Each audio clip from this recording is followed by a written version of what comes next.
a riqueza.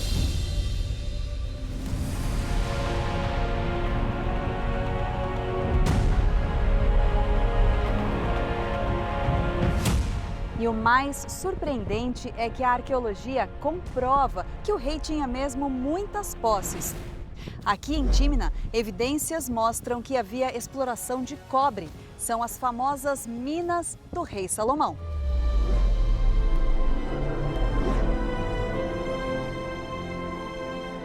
As minas ficam cercadas por uma paisagem espetacular, que ganhou o nome em homenagem ao rei. Essas colunas não foram feitas pelo homem. É uma formação da natureza que foi batizada de Pilares de Salomão. A SAF participou de um projeto de pesquisa nesse local que começou em 2013, mas os estudos ocorrem desde a década de 1930. O primeiro que afirmou ter localizado as minas de Salomão aqui foi um arqueólogo chamado Nelson Glick. Ele afirmou ter encontrado achados dos tempos do reino de Davi e Salomão. Mas nos anos 50, outros pesquisadores encontraram aqui relíquias do Egito, de um período anterior a Salomão. Então, todos passaram a dizer que o local, na verdade, havia pertencido ao Império Egípcio.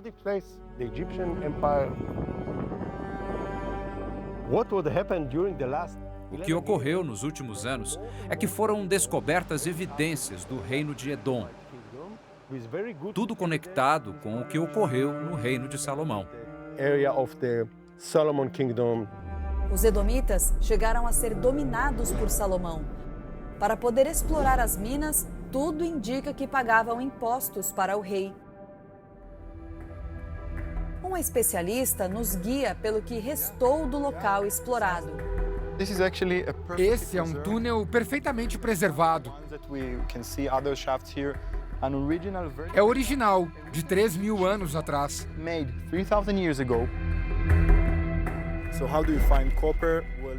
Sabe como eles encontravam o cobre? Eles tinham um trabalho tremendo. Eles cavavam 3, 10 metros, segurando velas e procurando essa cor, turquesa. A cor indica pontos de cobre oxidado, que depois era fundido. Quando encontravam algo azulado, eles começavam a escavar nessa direção, em camadas horizontais, até acabar. Depois partiam para cavar outro buraco. Há quem diga que foram feitos 8.000 buracos aqui. Uau. Vamos entrar em um desses buracos.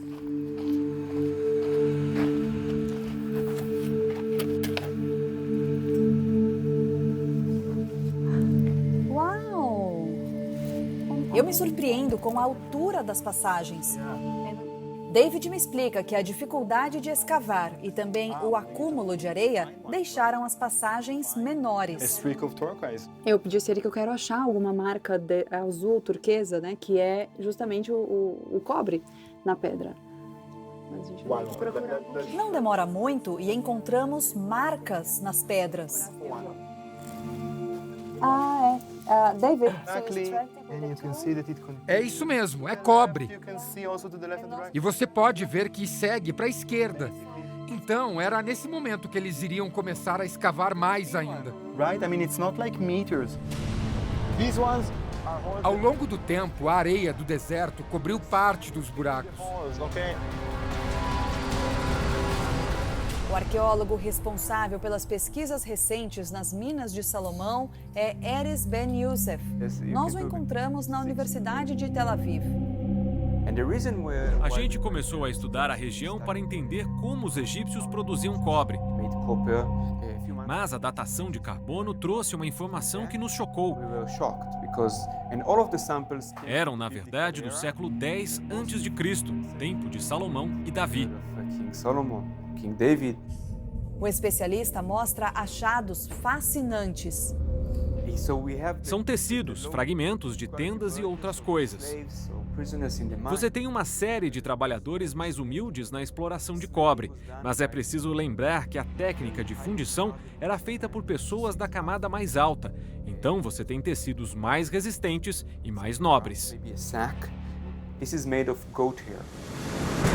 Mas a riqueza de Salomão, nem de longe, estava baseada apenas nas minas. A origem da riqueza de Salomão é pelas relações diplomáticas que ele consegue construir com vários povos que estão ao redor. Mencionamos Egito, e Egito era a potência da época, mesmo que naquela época talvez o Egito estava meio caindo, mas ainda era potência regional, com os fenícios e com outros povos ao redor, né? Então consegue criar comércio. Nós estamos em Eilat, no extremo sul de Israel. E aqui atrás da gente está o Mar Vermelho. Nessa região, que faz fronteira com o Egito e a Jordânia, os estudos indicam que o rei Salomão construiu um porto. E eu vou perguntar para o Davi agora qual era a importância desse porto para o rei. Vinho, uvas e até mesmo asfalto do Mar Morto eram muito importantes para as outras nações. E os outros reinos podiam enviar incenso e perfumes, até metais preciosos como ouro e prata. Então, era um posto de comércio muito importante para os israelitas no período de Salomão.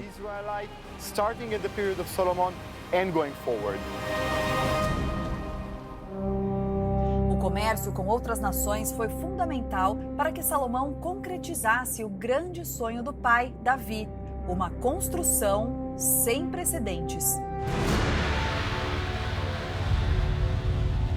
O templo. De tudo que Davi fez por Israel, de unificar as tribos, de expandir as fronteiras do território de Israel, uma coisa faltou para Davi, digamos, ser o rei por excelência, assim, em Israel. Quem sou eu? Para morar aqui nesse palácio, enquanto o Senhor, que é o verdadeiro rei e protetor de Israel, mora ali numa tenda. Davi diz: Senhor, eu tenho aqui um palácio, tenho um lugar tão bom para morar, e o Senhor?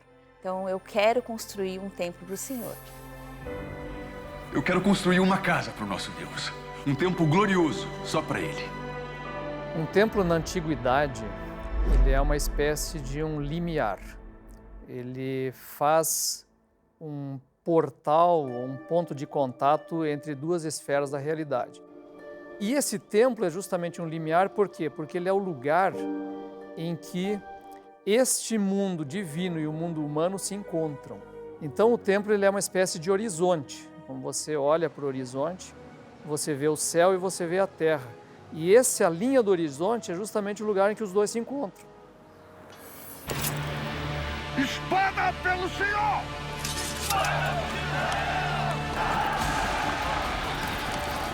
O motivo pelo qual Davi não pôde construir o templo é porque ele era um guerreiro. E por ser um guerreiro, ele tinha as mãos cheias de sangue. Deus também diz, né? Você não vai construir um templo para mim, mas o seu filho vai construir um templo.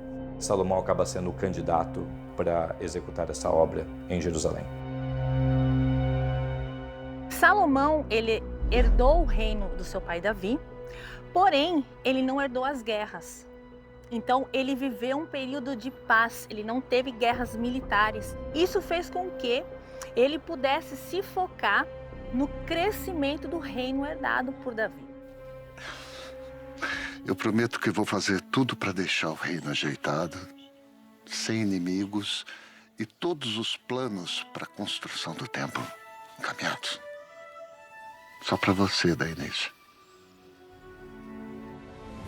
Uma curiosidade é que a estrutura do templo foi inspirada no tabernáculo, que vamos conhecer agora. O tabernáculo remete aos tempos em que o povo hebreu, liderado por Moisés, deixou a escravidão do Egito. A cada deslocamento do povo pelo deserto em direção à terra prometida, toda a estrutura era desmontada e depois montada novamente em outro ponto. Era a habitação de Deus no meio do povo. Deus separou vocês do resto do povo para servirem diretamente a Ele. Trabalharem no tabernáculo e servirem a congregação. Na réplica do tabernáculo em São Paulo, o traje de sacerdote nos ajuda a viajar no tempo. Quando Davi assumiu o trono em Israel, ele conseguiu reunificar as 12 tribos na questão política, na questão militar. Mas, inspirado por Deus, ele teve o desejo de unificar Israel também no sentido espiritual. Então, Jerusalém viria a se tornar a capital do reino de Davi, mas se tornaria também o local onde o povo iria recorrer a Deus. Por isso que a cidade de Jerusalém foi escolhida como o local para ser construído o templo que Salomão veio a edificar depois. O templo foi construído no chamado Monte Moriá, em Jerusalém. A divisão de espaços do tabernáculo e do templo era a mesma. A parte da frente do tabernáculo era chamada de átrio. E bem na entrada tinha uma peça bem importante. Que peça é essa aqui? Aqui era o altar de sacrifício. Era onde as pessoas apresentavam as suas ofertas, apresentavam os seus sacrifícios. E o que naquela época as pessoas costumavam sacrificar? Haviam vários tipos de ofertas e vários tipos de sacrifícios. Geralmente eram animais. Animais que tinham que ser puros, ou seja, não podiam ter doenças, não podiam ter defeitos e tinham que ser animais domésticos, criados próximos à pessoa. Aqui é o primeiro ambiente da área interna do tabernáculo, com o nome de Santo Lugar. Sim. No templo também havia um Santo Lugar. Havia. O Santo Lugar era um local reservado apenas aos sacerdotes e ao sumo sacerdote. O povo nunca tinha acesso a essa parte mais interna do tabernáculo. Era o lugar de repouso da Arca da Aliança, a peça mais sagrada e importante do tabernáculo. Que é aquela ali. Sim. Nós temos a Arca da Aliança, isso é uma réplica feita em tamanho real, né? Ela era toda feita de madeira de acácia revestida em ouro. E sobre a Arca da Aliança foi feita uma segunda peça de ouro puro, batido, que era chamada de propiciatório. No Templo de Salomão também havia o lugar onde ficava a Arca da Aliança. Sim. A Arca da Aliança, que esteve durante cerca de muitos anos dentro do tabernáculo, ela foi transportada para o interior do templo. Então era a mesma Arca da Aliança que esteve no tabernáculo, ela foi depositada no interior do templo. E era, digamos, a manifestação da presença de Deus na terra.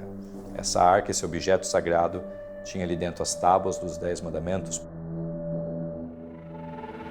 No Museu do Templo em São Paulo estão réplicas de cada peça que Salomão pediu que fossem feitas conforme os relatos bíblicos. Salomão, ele engrandeceu o tabernáculo. Então, por exemplo, que era bacia de bronze, ele fez marra de bronze.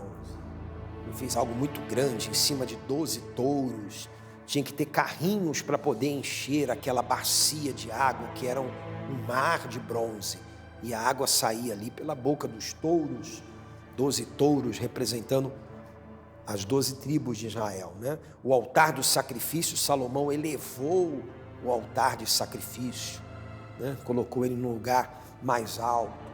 Tudo que tinha no tabernáculo passou numa escala muito maior para a construção do templo. 2 colunas especiais estavam na entrada do templo, Jaquim e Boaz. As 2 colunas que representavam Salomão e Davi. Elas também faziam parte dos adornos das colunas de bronze. A construção do Templo de Salomão durou 7 anos e utilizou materiais nobres em sua obra. Então Salomão aparece articulando com esses reinos justamente parcerias comerciais. Então ele vai conversar com Hirão de Tiro, com quem Davi já conversava, para fazer uma parceria comercial e inclusive importar de lá o cedro para as construções civis dele, inclusive do Templo de Jerusalém.